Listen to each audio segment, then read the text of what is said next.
अस्सलाम वालेकुम नाज़रीन, JN न्यूज़ HD के साथ मैं हूं नाइला भट्टी। नजर डालते हैं आज की अहम खबरों पर।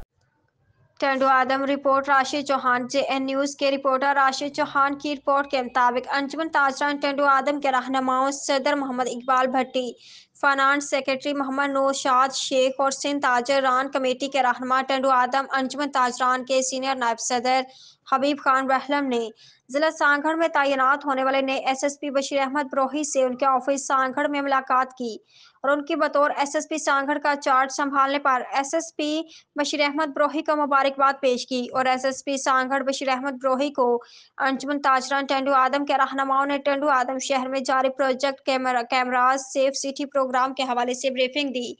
इस मौके पर SSP सांगड़ बशीर अहमद ब्रोही ने टेंडू आदम के शहरों के जानो माल की हिफाजत के लिए अंजुमन ताजरान का जारी cameras safe city programme project और शहरियों के लिए समाजी खिदमात को सराहा और उनकी बेहतरीन इक़दामात की तारीफ की और खराज तहसीन पेश किया। टेंडू आदम अंजुमन ताजरान की जानिब से इज्जत अफजाई पर शुक्रिया अदा किया।